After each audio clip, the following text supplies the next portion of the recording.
الحمد لله القوي المتين ناصر المستضعفين وقاسم الجبارين، نحمده على ما قضى ونشكره على ما أعطى، له الحمد في الأولى والآخرة وله الحكم وإليه ترجعون.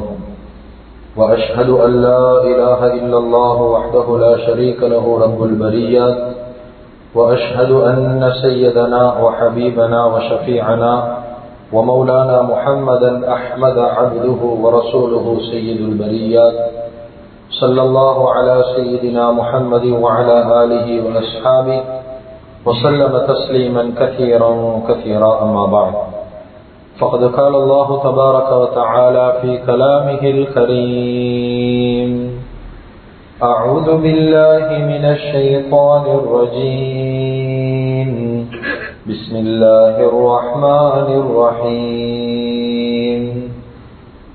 ولا تحسبن الله غافلا عما يعمل الظالمون، إنما يؤخرهم ليوم تشخص فيه الأبصار. صدق الله العظيم. عن جابر بن عبد الله البجلي رضي الله عنه عن النبي صلى الله عليه وسلم قال: قال رسول الله صلى الله عليه وسلم: اتقوا الظلم فإن الظلم ظلمات يوم القيامة. رواه صحيح مسلم. صدق رسول الله صلى الله عليه وسلم أو كما قال صلى الله عليه وسلم. முழு உலகத்தையும் அண்ட சராசரங்களையும் படைத்து பரிபாலித்து போஷித்து பாதுகாத்துக் கொண்டிருக்கக்கூடிய ஏக வல்லவனாம் அல்லாஹு சுப்ஹானஹு வ தஆலா ஒருவனுக்கே புகழ் அனைத்தும். அல்ஹம்துலில்லாஹ். ஸலாத் என்னும் கருணையும் சலாம் என்னும் ஈடேற்றமும் எங்களுடைய உயிரிலும் மேலான தலைவர், சத்திய தூதர், சன்மார்க்க போதகர், சர்தாரே ஆலம் முஹம்மது ரசூலுல்லாஹி ஸல்லல்லாஹு அலைஹி வஸல்லம் அன்னவர்கள் மீதிலும், அன்னவர்களுடைய பரிசுத்தமான குடும்பத்து மக்கள், சஹாபாக்கள், தாபிஊன்கள், தபஉ தாபிஈன்கள், ஷுஹதாக்கள், சாலிஹீன்கள், நல்லோர்கள் அனைவர்கள் மீதிலும் கியாமத்துடைய நாள் வரைக்கும் அவரை பின்பற்றி வாழக்கூடிய, வாழ்ந்து கொண்டிருக்கக்கூடிய ஒவ்வொரு முஃமினான ஆண்கள் பெண்கள் மீதும் உண்டாகட்டும். புனிதமான ஜும்ஆவுக்கு சமூகம் தந்திருக்கும் அல்லாஹுவின் நல்லடியார்களே, அருமையான இஸ்லாமிய சகோதரர்களே, அல்லாஹ் சுப்ஹானஹு வ தஆலா இந்த விடயங்களை செய்யுமாறு ஏவிருக்கிறானோ அந்த விடயங்களை முடியுமான அளவு வாழ்க்கையில் எடுத்து நடக்குமாறும், இந்த விடயங்களை செய்ய வேண்டாம் என்பதாக அல்லாஹ் சுப்ஹானஹு வ தஆலா தடுத்திருக்கிறானோ அவைகளை விட்டு முற்றும் முழுதும் தூரமாக இருக்குமாறும் முதலாவதாக எனக்கும் அதற்கு பின்னால் உங்களுக்கும் தக்வாவை கொண்டு வசியத் செய்து கொள்கின்றேன். இத்தகுல்லாஹ ஹைசுமா குன்தும். கண்ணியமிக்க உலமாக்களே, கனவான்களே, சகோதரர்களே, நண்பர்களே, அல்லாஹு ஜல்ல ஜலாலுஹு அம்ம நவாலுஹு இந்த உலகத்தில் வாழக்கூடிய முழு மனித சமுதாயத்துக்கும் இந்த பரிசுத்தமான மார்க்கத்தின் மூலமாக பல ஒழுக்க விழுமியங்களையும் பல ஒழுக்க நெறிமுறைகளையும் அல்லாஹு சுப்ஹானஹு வ தஆலா வாழ்க்கையில படிச்சுட்டார். மனிதன் உலகத்துல வாழக்கூடிய சந்தர்ப்பத்துல எந்த விடயங்களை வாழ்க்கையில செய்யணும், எந்த விடயங்களை வாழ்க்கையில செய்யக்கூடாது, அதே போல எந்த விடயங்களை வாழ்க்கையில செய்தா அல்லாஹ்வுடைய பொருத்தம் கிடைக்கும், எந்த விடயங்களை செய்தா அல்லாஹ்வுடைய வெறுப்பு ஏற்படும், எந்த விடயங்களை வாழ்க்கையில செய்தா நன்மை, எந்த விடயங்களை வாழ்க்கையில செய்தா பாவம் கிடைக்கும், எந்த விடயங்களை வாழ்க்கையில செய்யறதுக்கு இஸ்லாம் அனுமதி தருவது, எந்த விடயங்களை வாழ்க்கையில இஸ்லாம் ஹராமாக்கப்பட்டிருக்குது என்பதுடைய பூர்த்தியான விளக்கங்கள், முழுமையான தெளிவுகள் இந்த பரிசுத்தமான மார்க்கத்தின் மூலமாக ஒவ்வொரு முஸ்லிம்களுக்கு ரொம்ப தெளிவாக படிச்சு தரப்பட்டிருக்கு. எனவே கண்ணியமிக்க அல்லாஹ்வின் நல்லடியார்களே, அருமையானவர்களே, உலகத்துல வாழக்கூடிய சந்தர்ப்பத்துல எப்படி மனிதன் செய்ய வேண்டிய விடயங்கள் என்று சொல்லக்கூடிய பெரியோரு பட்டியலை இஸ்லாம் மனிதனுக்கு வழிகாட்டி இருக்குதோ, அதே போல மனிதனுடைய வாழ்வியல்ல அவன் செய்யக்கூடாத விடயங்கள் என்று சொல்லக்கூடிய பெரியோரு பட்டியலை இஸ்லாம் எங்களுக்கு தந்தீங்க.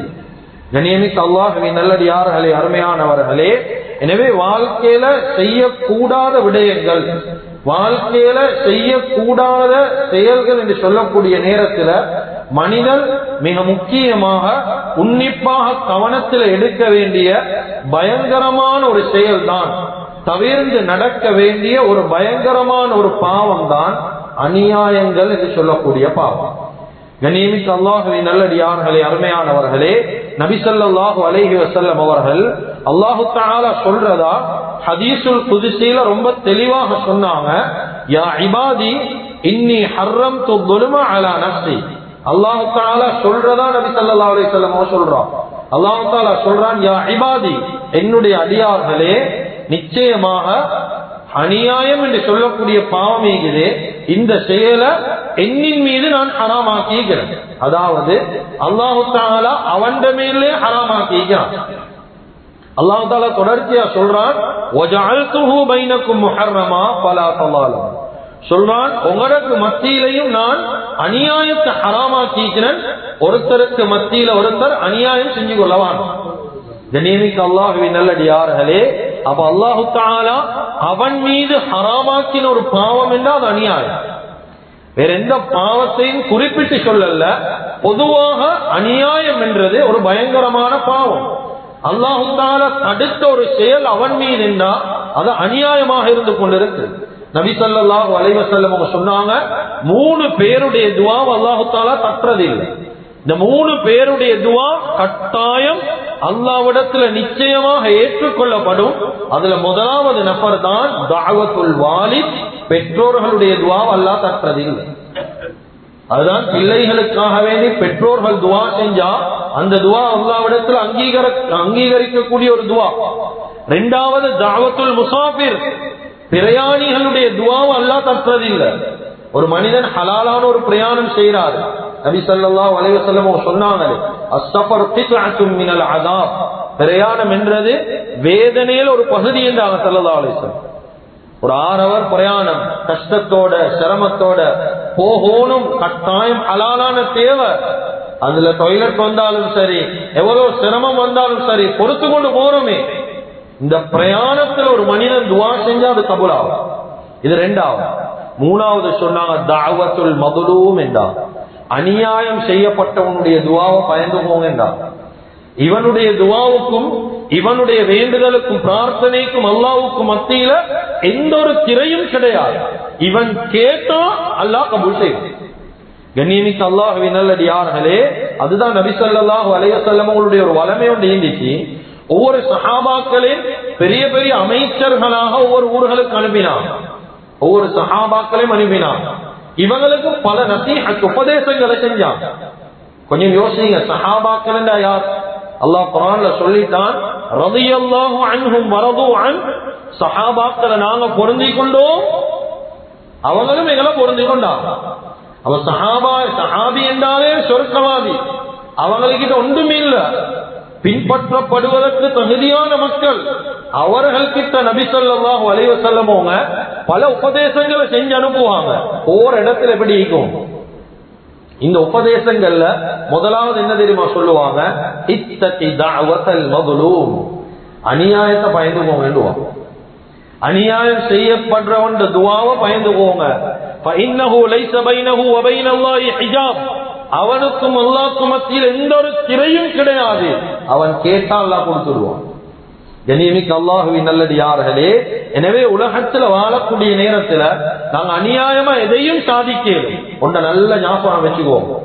வாழ்க்கையில அநியாயமா பணம் சம்பாதிக்கலாம், ஆட்சி அதிகாரத்தை பிடிக்கலாம், பணம் பட்டம் பதவிகளை வாழ்க்கையில தேடலாம், அநியாயமா உலகத்துல வேண்டிய நிலைமைக்கு போகலும்.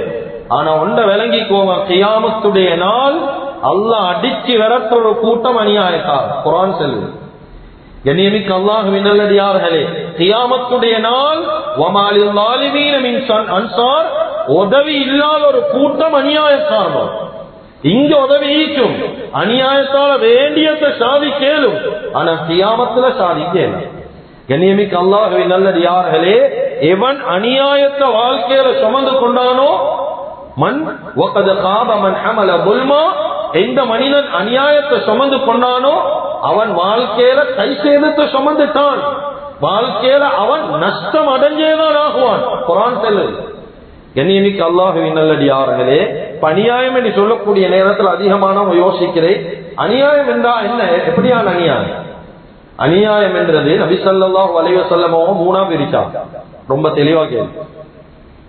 நான் நேரம் இடம் கொடுக்கிற மாதிரி சுருக்கமா பேசுறேன். அநியாயம் 3 வகை. இத உலமாக்களும் விளங்கப்படுத்துறாங்க. நபி ஸல்லல்லாஹு அலைஹி வஸல்லம் அவங்களுடைய ஹதீஸ்லயும் சொன்னாங்க. ஸல்லல்லாஹு அலைஹி வஸல்லம் அவங்க சொன்னாங்க, முதலாவது அநியாயம் ஃபதுல்முன் லா யக்ஃபிருஹுல்லாஹ். முதலாவது ஒரு வகையான அநியாயம் இருக்குது. இந்த அநியாயத்தை லா யக்ஃபிருஹுல்லாஹ், அல்லாஹ் மன்னிக்கவே மாட்டான். இந்த அநியாயம் இது முதலாவது வகையான அநியாயம். இரண்டாவது வகையான அநியாயம் வதுல்முன் யக்ஃபிருஹு, அல்லாஹ் தஆலா இந்த அநியாயத்தை மன்னிப்பான். முறையா தௌபா செஞ்சா மன்னிப்பான். இது இரண்டாவது வகையான அநியாயம். மூணாவது வகையான ஒரு அநியாயம் இருக்குது, வதுல்முன் லா யத்ருகுஹு, அல்லாஹ் தஆலா மன்னிக்கிறது மறக்கிறது அதெல்லாம் ஒரு பக்கம். லா யத்ருகுஹு, இந்த அநியாயம் செஞ்சவன் அல்லாஹ் சும்மாவே விட மாட்டான். 3 வகையான அநியாயம். இதுல முதலாவது வகையான அநியாயம் அல்லாஹ் மன்னிக்காத அநியாயம் என்ன தெரியுமா? அது அல்லாஹ்வுக்கு மனிதன் செய்யற அநியாயம். அது என்ன அல்லாஹ்க்கு செய்யற அநியாயம் என்றா? அல்லாஹ்க்கு செய்யற அநியாயம் என்றா அல்லாஹ்வுடைய இடத்துல வேறொரு இறைவனை கொண்டு வரது, அதாவது ஷிர்க் வைக்கிறது. அல்லாஹ்வுக்கு மாற்றமாக அல்லாஹ்வுடைய இடத்துல இன்னொரு இறைவனை கொண்டு வந்து வைக்கிறது, மாற்றமான செயல்களில் ஈடுபடுறது, இணை வைக்கக்கூடிய காரியங்களை செய்யறது. இதுதான் ஆகப்பெரிய பயங்கரமான முதலாவது அநியாயம். இந்த பாவத்தை எல்லாம் மன்னிக்கிறது. இதுல இருந்து அவன் கலந்து வெளியே வரணும். இவன் நீக்கிற காலம் எல்லாம் இவன் பாவம் மன்னிக்கப்படாது. அதான் குர்ஆன் சொல்லுது, அல்லதீன ஆமனு வலம் யல்பிசு ஈமானஹும் பிதுல்மின் உலாயிக லஹுமுல் அம்னு வஹும் முஹ்ததூன். குர்ஆன் அல்லாஹ் சொல்றான், யார் ஈமான் கொண்டு அதுக்கு பின்னால தங்களுடைய ஈமான அநியாயத்தை கொண்டு கலங்கப்படுத்தலையோ, யார் ஈமான் கொண்டு அவன் ஈமான அநியாயத்தை கொண்டு கலங்கப்படுத்தலையோ அவனுக்கு தான் அல்லாஹ்வுடைய பாதுகாப்பும் நேர்வழியும் என்று குர்ஆன் சொல்லுது. இந்த ஆயத்தை இறங்கினோட சஹாபாக்கள் அழுதான். யார் சொல்ல ஈமான கலங்கப்படுத்தலைண்டா பாவம் செய்யாம யார் இருப்பாங்க? எல்லாம் பாவம் செய்யறவன் தானே. அப்ப எங்களுக்கு எல்லாம் நேர்வழி இல்லையான்னு கேட்டான். நபி ஸல்லல்லாஹு அலைஹி வஸல்லம் அவங்க சொன்னாங்க, நீங்க சொல்ற பாவம் இல்லை இந்த இடத்துல குறிப்பிட்ட அநியாயம். அநியாயம் என்று சொல்றது லுக்மான் அலைஹி ஸலாத்து வஸ்ஸலாம் அவங்களோட மகனுக்கு செஞ்சாங்களே, வஇல் கால லுக்மான் லிப்னிஹி வஹுவ யஇதுஹு லா துஷ்ரிக் பில்லாஹ், அல்லாஹ்வை தவிர வேற யாருக்கும் இணை வைக்க வானம், இன்ன ஷிர்க லதுல்முன் அதீம். ஷிர்க் என்றது இணை வைத்தல் அநியாயத்துல பயங்கரமான ஒரு அநியாயம். இதெல்லாம் மன்னிக்கிறல்ல. அல்லாஹ் சொல்றது இந்த இடத்துல அல்லாஹ்க்கு இணை வைக்கிறது தான் அல்லாஹ் சொல்றான்னு சொன்ன உடனே தான் சஹாபாக்கள் இந்த முகம் எல்லாம் பிரகாசமாகிச்சு. கண்ணியமிக்க அல்லாஹ்வின் நல்லடியார்களே, அல்லாஹ் தஆலா குர்ஆன்ல இன்னொரு இடத்துல சொல்றான், இன்னஹு மய்யுஷ்ரிக் பில்லாஹ், எந்த மனிதன் அல்லாஹ்க்கு இணை வைக்கிறாங்களோ ஃபகத் ஹர்ரமல்லாஹு அலைஹில் ஜன்னah, அவனுக்கு சொர்க்கம் ஹராம். அப்ப எது ஹலாலாகும் என்று நாங்க யோசிப்போம். யார் அல்லாஹ் இணை வச்சுட்டானோ, அல்லாஹ் இடத்துல இன்னொன்று கொண்டு வந்து வச்சுட்டானோ, எவ்வளவு வார்த்தைகள் எங்கட வாயால வருவது.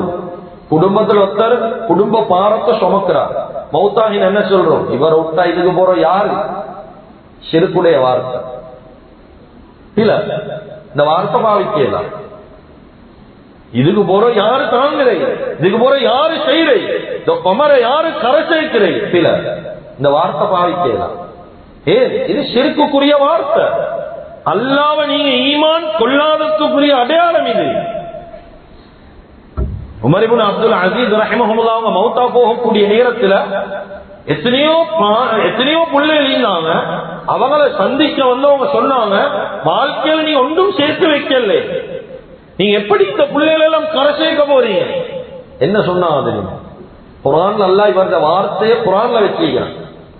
அவங்க சொன்னாங்க, வஹுவ யதவல்ல ஸாலிஹீன், இந்த பிள்ளைகள் சாலிஹானவங்களா இருந்தா நான் பொறுப்பெடுக்க தேவையில்லை, அல்லாஹ் பொறுப்பெடுப்பான். அதனால வார்த்தையில கூட நாங்க நிதானமாயிக்கணும். என்ன பேசுறோம்? இணை வைத்தலுக்குரிய வார்த்தைகள் வருவதா, ஷிர்க்குரிய வார்த்தைகள் வருவதா? ஏனென்றா குர்ஆன் அல்லாஹ் நபி ஸல்லல்லாஹு அலைஹி வஸல்லம் அவங்களுக்கு ஒரு பயங்கரமான எச்சரிக்கையை சொல்றார். வலகத் ஊஹிய இலைக வ இலல் லதீன மின் கப்லிக், யா ரசூலல்லாஹ், உங்களோட பக்கமும் நாங்க வஹி அறிவிச்சோம், உங்களுக்கு முன்னால வாழ்ந்தவனின் பக்கமும் வஹி அறிவிச்சோம். என்ன தெரியுமா? லஇன் அஷ்ரக்த, நீங்க ஷிர்க் வைத்தீங்கன்னா லயஹ்பதன்ன அமலு, உங்களோட அமல் எல்லாம் அழிஞ்சு நாசமாகிடும். உங்களோட அமல் எல்லாம் அழிஞ்சு நாசமாகிடும். வல தகூனன்ன மினல் காசிரீன், நஷ்டவாளியா வைத்துடுவீங்க கியாமத். இணை வைத்தீங்கன்னா இது நடக்கும். அதனால கண்ணியமிக்க அல்லாஹ்வின் நல்லடியார்களே, சுருக்கமாக பேசுற முதலாவது பயங்கரமான பாவம் அல்லாஹ் மன்னிக்காத பாவம். அல்லாஹ்க்கு நாங்க செய்யற அநியாயம், இது முதலாவது. இரண்டாவது கண்ணியமிக்க அல்லாஹ்வின் நல்லடியார்களே, அல்லாஹ் மன்னிக்கிற ஒரு அநியாயம். அல்லாஹ் மன்னிப்பான் தானே இந்த அநியாயத்தை செஞ்சு கொண்டே போறல. அல்லாஹ் மன்னிக்கிற ஒரு அநியாயம் தான் மனிதனுக்கு அவனுக்கே செஞ்சு கொள்ள, அவன் நஷ்டத்துக்கு செய்யற அநியாயம். அதாவது பாவம் செய்யறது, அல்லாஹ்வுடைய கட்டளைக்கு மாற்றமா நடக்கிறது, அல்லாஹ்வுடைய கட்டளையை மீறி நடக்கிறது, வாழ்க்கையில தவறுகளை செய்து கொண்டே போறது, தௌபா இல்லாம வாழ்றது. இது வாழ்க்கையில அல்லாஹ் மன்னிக்கிற ஒரு அநியாயம். இரண்டாவது வகையான அநியாயம் எங்கட நஃப்ஸுக்கு நாங்க மாற்றமா நடக்கிறது, எங்கட நஃப்ஸுக்கு அநியாயம் செய்யறது. உலகத்துல ஒரு தரத்தீப் இல்ல, மெழுகுவர்த்திய போல வாழ முடியாது. சில மனிதர்கள் வாழ்றாங்க உலகத்துல, குடும்பத்துக்கு புத்தி செல்றான், மனைவிக்கு புத்தி செல்றான், தொழுவோடுமே. பிள்ளைகளுக்கு புத்தி செல்றான், தொழுவோடுமே, புத்தி செல்றாங்க. ஆனா வாழ்க்கையில அவங்களோட வாழ்க்கையில தொழுகை இல்ல, அவங்களோட வாழ்க்கையில பேணுதல் இல்ல, வாழ்க்கையில புள்ளைய நல்ல முறையில வளர்க்கணும் என்று பார்க்கிறாங்க, மனைவியை சொர்க்கத்துக்கு அனுப்பணும் என்று பார்க்கிறாங்க. நல்ல விஷயம், நான் பிள்ளைன்னு பேசல. ஆனால் எங்களை நாங்க நாசத்துல போட்டுக்கணும், அவங்கள நல்ல வழியில் ஆக்குறல்ல. முதலாவது கவனம் செலுத்தணும் எங்களை நாங்க எங்களை சீரமைக்கணுமா இல்லையா? நாங்க எல்லாம் யோசிக்கிறபடி எங்களுக்கும் ஒரு காலம் வரணுமே, நாங்களும் திருந்தோணும், நாங்களும் தௌபா செய்யணும். ஒரு நேர காலம் நீக்கியாதரத்தில் ஆத்துக்கணும், நேர காலம் இல்லை. அல்லாஹ் தஆலா குர்ஆன்ல ஒரு இடத்துல சொல்லி காட்டான், எப்படி ஒரு மனிதன் ஒரு கூட்டத்தை அல்லாஹ் தஆலா கியாமத்துடைய நாள் வரைக்கும் திருத்தமான். எது வரைக்கும் என்றா அவங்களா திருந்துற வரைக்கும். எங்கட உள்ளத்துல ஒரு பாரம் வரணும். நான் இவ்வளவு வாழ்க்கையில பாவம் செய்யறேன், அடுத்தவனுக்கு புத்தி செல்றேன், என் மனைவிக்கு புத்தி செல்றேன், மனைவிக்கு தொலை செல்றேன், என் வாழ்க்கையில தொழுகைக்கா, புள்ளைய தொலை செல்றேன், ஏண்ட வாழ்க்கையில தொழுகைக்கா, புள்ளைக்கு நல்லது கிட்டதான் சொல்லி கொடுக்கிறேன், ஏண்ட வாழ்க்கையில ஒன்று மீது நல்ல விளைக்கும். எங்கட வாழ்க்கையில பாவம் செஞ்சு செஞ்சு மௌத்தாகினால், எந்த மனிதன் பாவம் செஞ்சு தௌபா இல்லாம மௌத்தாகினா, எந்த மனிதன் வாழ்க்கையில பாவம் ஈந்துச்சோ அந்த பாவத்தை அல்லாஹ் புள்ளகிட்ட பிரதிபலிக்க வைப்பான். இதுதான் உலகத்துடைய நியதி. ஒரு மனிதன் ஜினாலே வாழ்ந்தாரு, ஜினால தௌபா செய்யாம மௌத்தாகினா புள்ள நல்ல முறையில வளரும் என்று எதிர்பார்க்கவான புள்ளகின் அந்த ரிஃப்ளெக்ஷன் உண்டாகும், அதனுடைய தாக்கம் புள்ளைக்கு வரும். இதுதான் நல்லா வச்சுக்கிற நியதி. வாழ்க்கையில பாவம் செஞ்சீங்களா, அடுத்த கட்டம் உண்டுகிறேன்னா தௌபா செய்வோம். வாழ்க்கையில் எவ்வளவு பேர் சஹாபாக்கள் எடுத்து பாருங்க, சின்ன விஷயங்களுக்கு எவ்வளவு காலம் தௌபா செய்யும். அபூ ஹுரைரா ரலியல்லாஹு அன்ஹு கிதாபுல் உலமாக்கள் எழுதுறாங்க, வாழ்க்கையில ஒரு சின்ன பாவம் செஞ்சாங்க. என்ன பாவம் தெரியும்? சின்ன சின்ன சின்ன விஷயம் உண்டு, வாழ்க்கையில சகஜமா நடக்கிறது தான். அவங்களோட தாயோட பேசக்கூடிய நேரத்துல ஒரு சந்தர்ப்பத்துல தாய்க்கு ஒரு வார்த்தை விலங்கல்ல இருந்து அந்த வார்த்தையை கனமாக சொன்னாங்க. சொத்தா சொன்னவங்க அந்த வார்த்தையை கொஞ்சம் கனமா சொன்னாங்க, கொஞ்சம் ஊண்டி சொன்னாங்க. இந்த ஊண்டி சொன்னத தாய் பெருசா எடுக்கல, தாய் கிட்ட மன்னிப்பு கேட்டாங்க, தாய் மன்னிச்சுட்டா. இவருடைய உள்ளத்தில் அது பெரிய ஒரு பாரம். ஏன் உண்மைக்கு நான் இப்படி பாரமா பேசிட்டனே. கிதாபுல் எழுதுறாங்க, 20 வருஷம் அதை நினைச்சாலுதான். சுபஹான். எத்தனை பேர் எங்கட பாவம் சுபஹான் அல்லாஹ் வாழ்க்கையில நன்மை கூடயா பாவம் கூடயா? எத்தனை பாவத்துக்கு நாங்கள் எல்லாம் சொந்தக்காரர். சூரத்துல மாஷால நல்ல புள்ளைய போலதான் நீக்கிறோம், ஆனா எங்கட வாழ்க்கையில எங்களுக்கு தெரியும் நாங்க எத்தனை பாவத்தை சுமந்து கொண்டிருக்கிறோம். யாரையும் ஏமாத்தவாங்க, யாரையும் சும்மா நல்லவனா நடிச்சு ஏமாத்த தேவையில்லை. ஏன் நான் எத்தனை பாவத்துக்கு சொந்தக்காரன்னு எனக்கு தெரியும். நான் தௌபா செய்யணும், தௌபா செய்ய தகுதியுள்ள மனிதன். நான் நல்லவனை போல ஈனத்துக்கு தௌபா செய்ய தகுதியானவன். என்கிட்ட பாவம் நீங்குது, நாங்க திருந்தோம். இது எங்களுக்கு நாங்க அநியாயம் செஞ்சு உலகத்துல வாழ்றது. இதுதான் இஸ்லாத்துல ஷரியத்துல 2வது அநியாயம். அல்லாஹ் மன்னிக்கிற அநியாயம் தான், ஆனா முறையா தௌபா செய்யும். சில மனிதர்கள் ஈகிறாங்க, வாழ்க்கையில எப்படி தௌபா செய்யணும் என்றும் தெரியும்.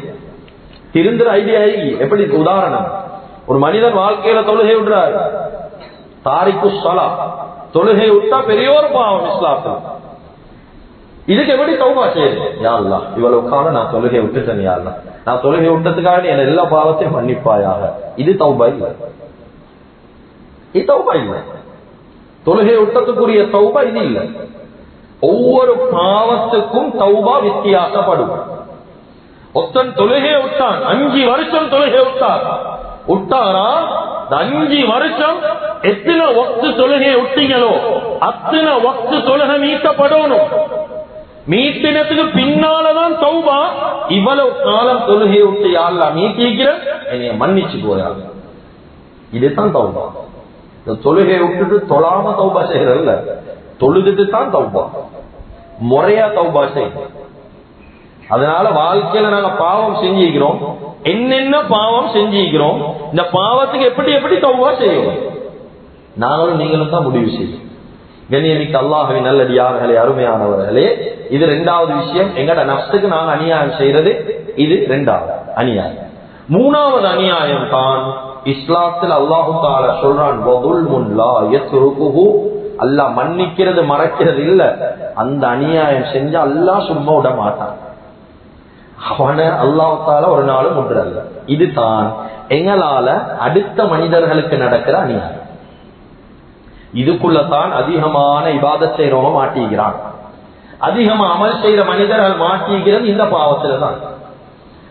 வாழ்க்கையில் அடுத்தவனுக்கு செய்யற அநியாயம் என்ன? உரிமைகளை பறிக்கிறது, மான மரியாதையில கை வைக்கிறது, பொருட்களை அபகரிக்கிறது, அனாதைகளுடைய சொத்தை புடுங்கிறது, நிலங்கள் காணி பூமிகளை சூறையாடுறது, முதலாளிக்கு விசுவாசம் இல்லாம இருக்கிறது. முதலாளி நம்பி ஒப்படைச்சுகிறாரு, 1 ரூபாய்க்கு மாற்றம் செஞ்சாலும் உங்களோட முதலாளிக்கு நீங்க அநியாயம் செஞ்சிட்டீங்க. இத முதலாளி சும்மா விட்டாலும் அல்லாஹ் சும்மா விடுறல்ல.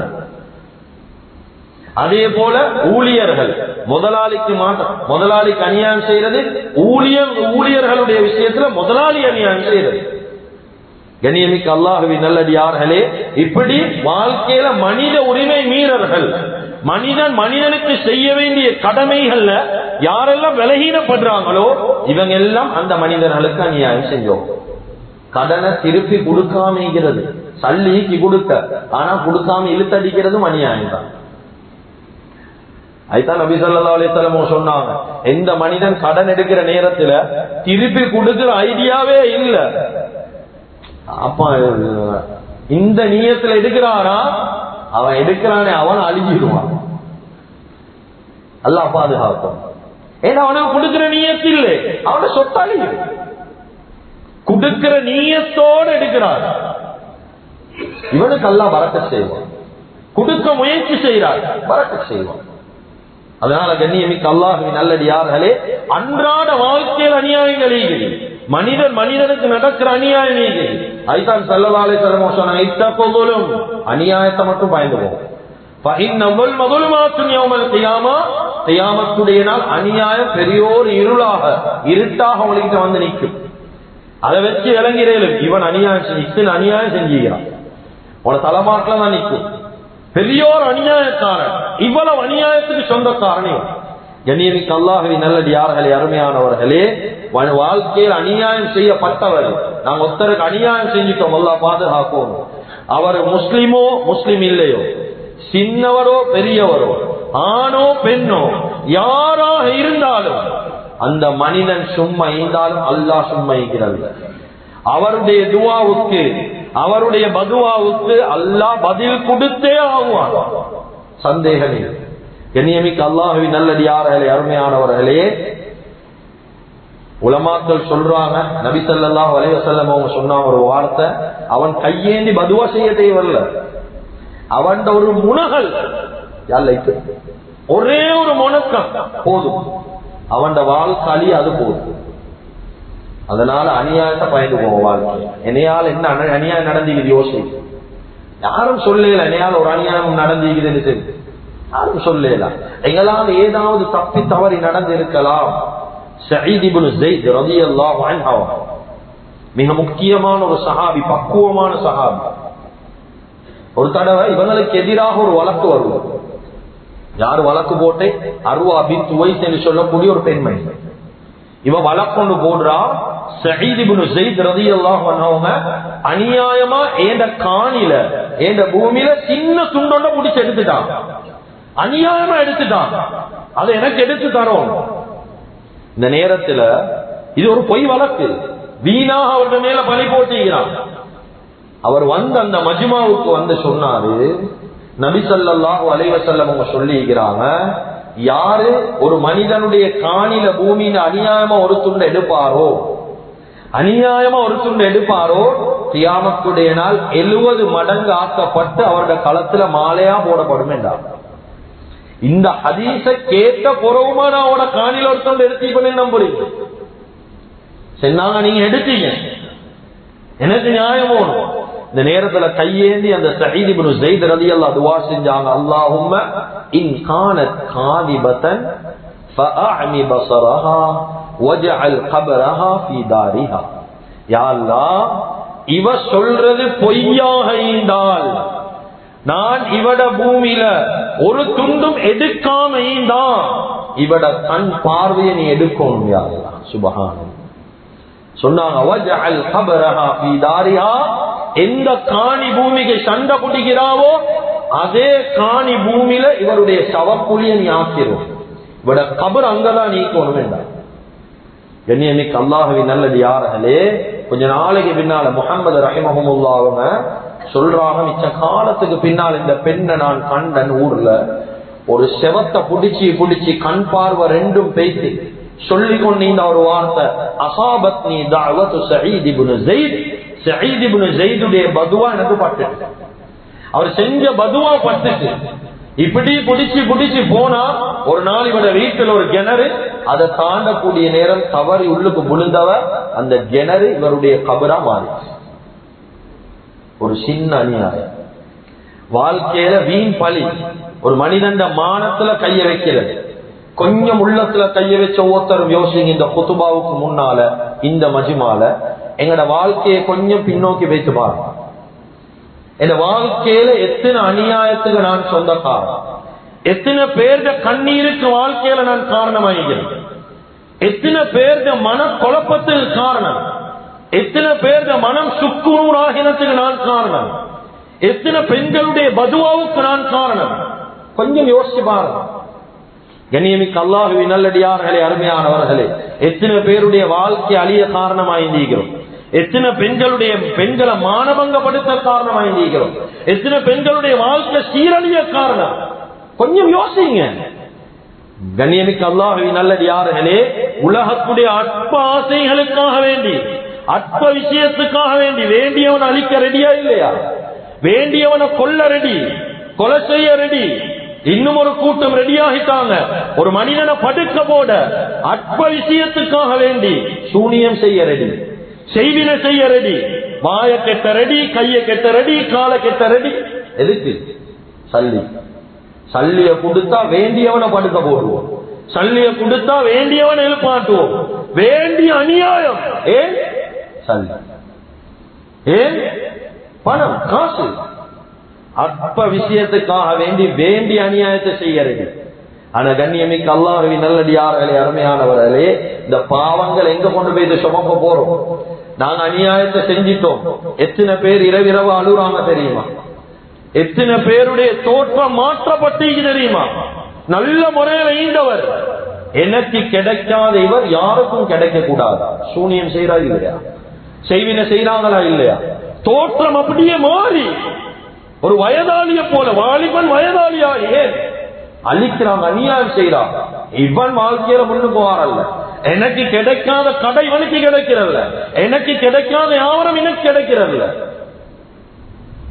இந்த அநியாயத்தை எங்க கொண்டு போய் அழிக்க போறோம்? ஆனா நல்லா விளங்கி கொள்ளுவோம். இது நான் சொல்ற வார்த்தை மட்டுமல்ல, நல்லா விளங்கிக்கோமா. செஞ்ச அநியாயத்துடைய கூலி ஒரு நாள் இல்லாட்டி ஒரு நாள் திரும்பி வரும். செவத்துல வீசின பந்த போல நான் ஒரு நாள் இல்லாட்டி ஒரு நாள் ரிட்டர்ன் எங்ககிட்ட வரும். அதுக்கு உதாரணமா ஆயிரக்கணக்கான சம்பவத்தை சொல்லலாம். சும்மா உதாரணமா ஒரே ஒரு சம்பவம், அபூ ஹாலித் இப்னு யஹ்யா அல் பர்மகி என்று சொல்லக்கூடிய ஒரு மனிதன், மிக முக்கியமான வரலாறு. உலமாக்கள் கிட்ட கேளுங்க. தாரீகோட சம்பந்தப்பட்ட நிறைய உலமாக்களுக்கு வர தெரியும். அபு ஹாலித் இப்னு யஹ்யா அல் பர்மக்கி என்று சொல்லக்கூடியவர். இவர் யாருன்னா எங்களுக்கு தெரியும், ஹலீஃபா ஹாரூன் ரஷீத் ரஹிமஹுல்லாஹ் ரொம்ப பக்குவமான மனுஷன். இந்த ஹாரூன் ரஷீத் ரஹிமஹுல்லாஹ் எவ்வளவு பக்குவம் என்றா, ஒரு நாளைக்கு நஃபிலான தொழுகை மட்டும் 1000 ரகாத் தொழுவாங்க, சுன்னத்தான தொழுகை மட்டும் 1000 ரகாத். அப்ப மத்த விஷயங்கள் எப்படி பக்குவம். இந்த ஹாரூன் ரஷீத் ரஹிமஹுல்லாஹ் அவங்களுடைய பால் கொடுத்த உம்மட கணவன், அதாவது இவருக்கும் ஒரு வளர்ப்பு தந்தை, ஹலீஃபா ஹாரூன் ரஷீதுடைய வளர்ப்பு தந்தை தான் அபு ஹாலித் இப்னு யஹ்யா அல் பர்மக்கி என்று சொல்லக்கூடியவர். இவர் நல்ல செல்வ சீமானாக வாழ்ந்தார், நல்ல முறையில வாழ்ந்தார். இவருடைய மேல ஹாரூன் ரஷீத் ரஹிமஹுல்லாஹ் ரொம்ப மதிப்பு மரியாதை வச்சிருந்தார், ரொம்ப கண்ணியப்படுத்தினார் வாழ்க்கையில். ஒரு நாள் திடீரென்று ஒரு நாள் இவருக்கும் ஒரு காலம் வந்துச்சு, வயதுக்கு வைத்தார். நல்ல அபு ஹாலித் கிட்டத்தட்ட 80 வயசை தாண்டிட்டார். ஒரு நாள் ஹாரூன் ரஷீத் ரஹிமஹுல்லாஹ் அவங்க கட்டளையிட்டாங்க, அபு ஹாலித் இப்னு யஹ்யா அல் பர்மக்கி என்று சொல்லக்கூடிய அவருடைய வளர்ப்பு தந்தையை அவருடைய மகன் ஹாலித் 2 பேரையும் கைது செய்து சிறையில் அடைக்க சென்றார். காரணம் ஒன்றும் சொல்லல, 2 பேரு ஜெயில தூக்கி போடுங்க, அரெஸ்ட் பண்ண. அதோடு உடல்ல அவங்களோட குடும்பத்து மக்கள்ல யாரெல்லாம் ஈக்கிறாங்களோ எல்லாத்துக்கும் மரண தண்டனை கொடுத்து கொலை செஞ்சார். காரணம் சொல்லுது. அதோட நிப்பாட்டாம அவருக்கு தேய்க்கக்கூடிய எல்லா சொத்தையும் பறிமுதல் செஞ்சு பைத்துல் மால்ல கொண்டு போய் சேர்த்துட்டாங்க. இப்ப 3 விஷயம், இவருடைய மகனும் ஜெயில, குடும்பத்து மக்கள் எல்லாம் கொலை செய்யப்பட்டுட்டாங்க, இவருடைய சொத்து பைத்துல் மால். இப்ப யோசிக்கிறாங்க, ஏன் இப்படி நடக்கணும்? யாரு யோசிக்கிறேன்? இந்த அபு ஹாலித் இப்னு யஹ்யா அல் பர்மக்கியுடைய மகன் ஹாலித் யோசிக்கிறார், இப்படி ஒரு சோதனை வார்த்தை காரணம் என்ன? இவர் யோசிக்கிறார், வாப்பக்கு விளங்கிட்டு என்ன காரணம் என்ன? வாப்பக்கு தெரியும். கண்ணியமிக்க அல்லாஹ்வின் நல்லடியார்களே, மகன் கேட்கிறார் வாப்பா கிட்ட, வாப்பா 80 வயசுக்கு போறோம், இப்படி ஒரு சோதனை வார்த்தை உங்களுக்கு காரணம் என்ன? என்ன தெரியுமா சொன்னாங்க, மகன் நான் அந்த நேரத்துல நல்ல சுகண்டியாக இருந்தோம், எங்கட அதிகாரத்தை பயன்படுத்தி எவ்வளவு பேருக்கு எங்கட அதிகார பலத்தை காட்டினோம். ஆனா நாங்க சில பேருக்கு செஞ்ச அநியாயம், நாங்க நிம்மதியா அண்டைக்கு தூங்கினோம், ஆனா அவங்க தூங்கல், அழுதாங்க. அவங்க விடிய முழிச்சு அழுதாங்க. அழுது அவங்க செஞ்ச பதுவா 80 வயசுக்கு போறோம் நாங்க எப்படி இழுத்து கொண்டீங்க. கண்ணியமிக்க அல்லாஹ்வின் நல்லடியார்களே, 80 வயசுக்கு பின்னால இவர் வஃபாத் ஆகினார், ஜெயிலுக்குள்ளே வஃபாத் ஆகினார். வஃபாத் ஆகினதுக்கு பின்னால ஹாரூன் ரஷீத் ரஹிமஹுல்லாஹ் கிட்ட கேட்கப்பட்டுச்சு, ஏன் உங்களோட வளர்ப்பு தந்தைக்கு இவ்வளவு கடுமையான ஒரு தண்டனை கொடுத்தீங்க? வேற என்ன தெரியுமா சொன்னாங்க? சொன்ன பதில் வரலாறுல ஆச்சரியமான பதில் சொன்னாங்க. வல்லாஹி, அல்லாஹ்வின் மீது சத்தியமாக சொல்றேன், நான் ஏன் அவரை அரெஸ்ட் பண்ணினேன்னு ஏண்ட வலது கைக்கு தெரிஞ்சீங்கன்னா ஏண்டது வலது கையே வெட்டி பண்ணினா. சொல்றத விளங்குறீங்கன்னு நினைக்கிறேன். நான் ஏன் அவரை கைது பண்ணினேன் ஏண்ட வலது கைக்கு சரி தெரிஞ்சீங்கன்னா வலது கையே வெட்டி பண்ண. நான் ஏன் அவரை அரெஸ்ட் பண்ணேன்னு எனக்கு தெரிய வேண்டாம். உண்மையில அவருக்கு தெரியா, இதுவரைக்கும் வரலாறுல சீரா அலாமுன் நுபலான இந்த சம்பவம் பதிவு செய்யப்பட்டிருக்கிறது. வரலாறுல அந்த அபூ ஹாலித் இப்னு யஹ்யா அல் பர்மக்கி ஏன் கைது செய்யப்பட்டார் என்ற காரணம் எழுதப்படல. இந்த சம்பவத்தை கீழால் உலமாக்கள் கொண்டு வராங்க. என்ன தெரியுமா? சில மனிதர்களுடைய வாழ்க்கையில கிடைக்கக்கூடிய இத போல பயங்கரமான சோதனைக்கு பின்னால விட தெரியாத பல காரணமே. அதுல ஒன்றுதான் அடுத்தவனுக்கு செஞ்ச அநியாயம். திடீரென்று வியாபாரத்துல ஒன்றும் நடக்கல, ஹராம் ஒன்றும் கலந்தில்லாத, நல்லதான் செய்யறது, ஆனா வியாபாரம் லொஸ். திடீரென்று தீக்கற, திடீரென்று அப்படியே இல்லாம போயிட்டு, வாழ வழி இல்லாம போயிட்டு, நீ உடனே முடிய வேண்டிய ஒரு வேலை இழுத்துக்கொண்டே போகுது. என்ன காரணமோ தெரியா, திடீரென்று சோம்பி இல்லாம போகுது, திடீரென்று நிக்காத ஒரு தலைவலி, திடீரென்று காய்ச்சல். இதெல்லாம் யோசிங்க. வாழ்க்கையை கொஞ்சம் பின்னுக்கு கொண்டு போங்க. எத்தனை பேர் கண்ணீருக்கு வாழ்க்கையில நாங்க காரணம். இதுக்கு சும்மா தௌபா செய்யறல, யாரெல்லாம் மன்னிச்சுக்கோ முறையா தௌபா செய்வோம். யாருக்கு அநியாயம் செஞ்சோமோ அவங்களுக்கு கிட்ட போயிட்டு மன்னிப்பு கேட்கும். அவங்ககிட்ட வைத்து நாங்க செஞ்ச அநியாயத்தை சொல்லி என்னையால் இப்படி ஒரு தவறு நடந்து ஈகோ தடுக்கிறேன், நாங்க வைத்து இப்ப மன்னிப்பு அதை குறை பாப்போம் இல்ல. நிச்சயமாக நபி ஸல்லல்லாஹு அலைஹி வஸல்லம் உங்களுடைய வார்த்தை ஒரு நாளும் பொய்யாகாது. அல்லாஹு தஆலா மனிதனே விட்டாலும் அல்லாஹ் நிச்சயமாக முடிப்பான். அதனால வாழ்க்கையில கண்ணியமிக்க அல்லாஹுவின் நல்லடியார்களே, அநியாயத்தை பயப்படுங்க. சஹாபாக்கள், நபிமார்கள், முன்னுக்கு வாழ்ந்த சலஃபுகள், மூத்த உலமாக்கள், அல்லாஹ்க்கு பயந்த மக்கள் எல்லாம் அநியாயத்தை பயந்தாங்க. யாருக்கும் அநியாயம் செய்யறதில்ல, எந்த ரீதியிலும் அநியாயம் இல்லை. அப்படி அநியாயம் செஞ்சு அதுதான் ஹதீஸ்ல வருவது. எப்படி ஒரு கொம்பிக்கிற ஒரு ஆடு கொம்பு இல்லாத ஒரு ஆட்டை குத்தினா கியாமத்துடைய நாள் கொம்பு இல்லாத ஆட்டுக்கு கொம்பு கொடுக்கப்பட்டு கொம்புள்ள ஆட்டுக்கு கொம்பு இல்லாமல் ஆக்கப்படும். அதை வச்சு இது குத்தப்படும். அல்லாஹ் நீதமானவன். அதனால வாழ்க்கையில சில நேரத்துல எங்கட வாழ்க்கையில சோதனைக்கும் திடீரென எங்களால இந்த பிரச்சனை ஏன் இப்படி வைஃபால நிம்மதியே இல்லை, நல்ல ஐந்தவ தான் சிலவங்க சொல்றேன் வைஃப் அதுல சண்டை ஒன்றுமே பிடிக்கிறல்ல, ஆனா அவளால நிம்மதி இல்லாத என்னமோ தெரியா, என்னையோட ஒரு பிரச்சனையும் இல்லை, அவ பேசுறவங்க இல்ல, கதைக்கிறவங்க இல்ல.